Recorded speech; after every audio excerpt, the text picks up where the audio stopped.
نحمده ونصلي على سيد الكريم اما بعد فاعوذ باللہ من الشیطان الرجیم بسم اللہ الرحمن الرحیم۔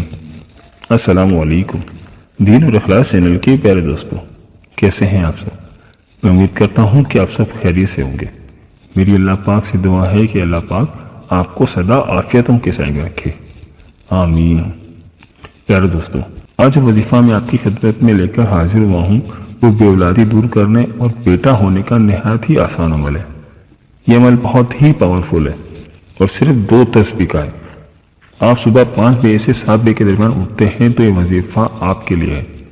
میری پیاری بہنوں اور میرے پیارے بھائیوں، آپ خود یا آپ کا کوئی عزیز اولاد کی نعمت سے محروم ہے یا اولاد نرینہ کا خواہشمند ہے تو یہ ویڈیو آپ کے لیے ہے۔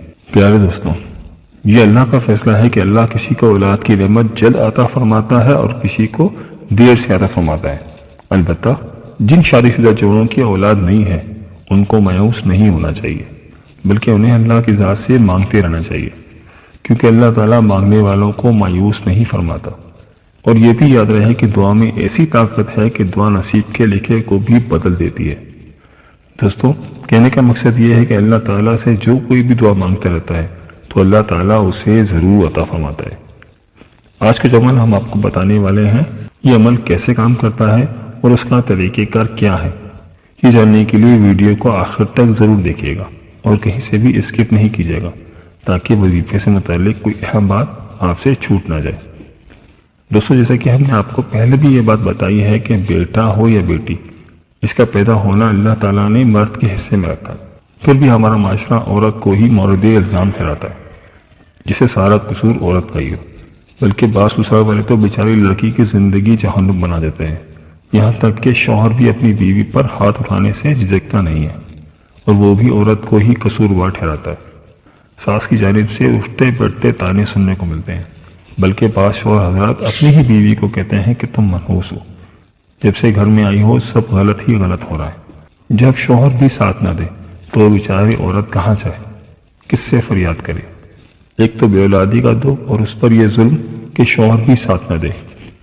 کتنا ظالم ہمارا معاشرہ ہے جو صرف اور صرف عورت پر انگلی اٹھانا جانتا ہے، جو کہ کمزور اور مظلوم اللہ کی مخلوق ہے۔ ایسی تمام بہنوں کو در بدر کی ٹھوکریں اور جعلی پیر باباؤں کے پاس جانے کی بالکل ضرورت نہیں۔ اسے کسی شخص کے پاس جانے کی اور اپنا وقت اور ایمان برباد کرنے کی بالکل بھی ضرورت نہیں، جو مال کے ساتھ ساتھ ایمان بھی برباد کر دیتا ہے اور ہوتا کچھ بھی نہیں ہے۔ دوستوں، ہمیں صرف اور صرف اس کے پاس جانا چاہیے جو آسمانوں اور زمین کا خالق ہے، اسی سے ہی فریاد کرنی چاہیے اور اسی کو اپنے دکھ بیان کرنے چاہیے۔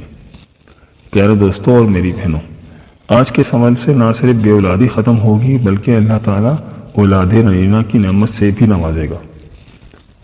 عمل بتانے سے پہلے آپ سے ایک چھوٹی سی گزارش ہے کہ اگر آپ ہمارے چینل پر نئے ہیں یا اگر آپ نے ابھی تک ہمارا چینل سبسکرائب نہیں کیا تو آپ سے چھوٹی سی التماس ہے کہ ابھی ہمارے چینل کو سبسکرائب کر لیں اور ساتھ ہی لگے بیل کے بٹن کو بھی دبا دیں۔ اس سے آپ کو ہماری ہر نئی اور معلوماتی ویڈیو کا نوٹیفیکیشن سب سے پہلے ملتا رہے گا۔ پیارے دوستوں، قرآن پاک کی ایک سورت ہے سورہ شورى، اس کی آیت نمبر 49 میں اللہ تعالیٰ فرماتا ہے کہ آسمانوں اور زمین کی بادشاہی اللہ ہی کی ہے، وہ پیدا کرتا ہے جو چاہتا ہے، جسے چاہتا ہے بیٹے عطا کرتا ہے اور جسے چاہتا ہے بیٹیاں عطا کرتا ہے۔ دوستوں، وظیفے کا طریقہ کا نوٹ فرما لیجیے۔ وظیفہ نہایت ہی آسان ہے، اگر ممکن ہو تو کسی ڈائری پہ بھی نوٹ کر لیں۔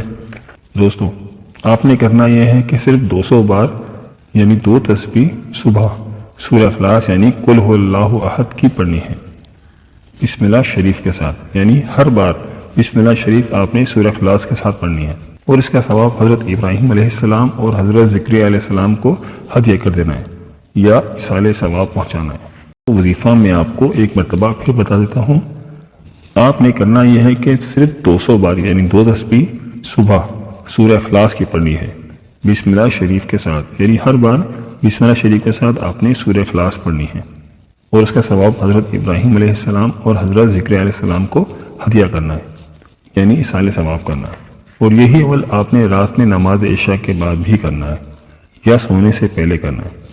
دوستو، حضرت ابراہیم علیہ السلام اور حضرت زکریا علیہ السلام یہ وہ ہمارے بزرگ ہیں اور اللہ کے نبی ہیں جن کو اولادیں بڑی دیر سے ہوں۔ کچھ روایت میں ہے کہ 80 سال بعد کچھ میں 84-85 اور کچھ میں 90 سال بھی ہے کہ اللہ تعالیٰ نے بڑھاپے میں انہیں اولاد کی نعمت سے نوازا۔ حضرت ابراہیم علیہ السلام کو اللہ تعالیٰ نے حضرت اسماعیل علیہ السلام دیے اور حضرت ذکر علیہ السلام کو حضرت یحییٰ علیہ السلام دیے، اور ساتھ ہی اللہ تعالیٰ نے نام بھی خود ہی رکھ دیا کہ اے ذکریہ، ہم نے تمہیں بیٹی کی خوشخبری دی جس کا نام یحییٰ ہوگا، اور یہ دونوں بھی اللہ کے نبی ہیں۔ دوستوں، یہ عمل آپ نے 2-4 دن کر کے چھوڑنا نہیں ہے بلکہ روز کرنا ہے۔ انشاءاللہ تعالیٰ جلد آپ کو اولاد بلکہ اولاد نبینا کی خوشخبری ملے گی انشاءاللہ تعالیٰ۔ دوستوں، میں نے جس کو بھی عمل بتایا ہے مجھے یاد نہیں کہ اللہ نے اسے اولاد نہ دی ہو۔ اللہ تعالیٰ ضرور عطا فرماتا ہے، بس آپ نے یہ وظیفہ مسلسل کرنا ہے اور یقین کامل کے ساتھ کرنا ہے۔ دوستوں، یہ بہت ضروری بات ہے۔ اگر آپ کا وظیفے پر یقین نہیں ہوگا تو آپ کو وظیفہ کرنا بالکل بیکار ہے، کیونکہ اللہ تعالیٰ تو ہماری شرک سے بھی قریب ہے۔ ایسا نہیں کہ آپ یہ سوچیں کہ چلو یہ وظیفہ کر کے دیکھتے ہیں، ایسا نہیں ہوتا۔ آپ کو وظیفے پر پورا کامل یقین ہونا چاہیے، جب ہی آپ کی مرادیں پوری ہوں گی۔ خود بھی اس عمل کو کریں اور اس ویڈیو کو زیادہ سے زیادہ شیئر کریں۔ کیا پتہ آپ کے ایک شیئر سے کتنے لوگوں کی زندگی میں باہر آ جائے اور آپ کو صدقے کا سبب مل جائے۔ دوستوں، ہماری ویڈیوز کو لائک بھی ضرور کیا کریں۔ لائک کرنے سے ہماری ویڈیوز زیادہ سے زیادہ لوگوں تک پہنچیں گی اور اس وظیفے کے ذریعے ان کی مدد ہو سکے گی۔ ہم امید کرتے ہیں کہ آپ کو ہماری آج کی ویڈیو ضرور پسند آئی ہوگی۔ اگر ویڈیو پسند آئی ہے تو آپ سے التماس ہے کہ ہمارے چینل کو سبسکرائب کر لیں اور ویڈیوز کو لائک کر دیں۔ کمنٹ باکس میں اپنی قیمتی رائے کا اظہار ضرور کریے گا۔ ملتے ہیں ایک نئی ویڈیو کے ساتھ، ایک نئے وظیفے کے ساتھ۔ اللہ پاک آپ کی تمام جائز حاجات قبول فرمائے اور آپ کو اولاد نرینہ سے نوازے، آمین۔ اللہ حافظ۔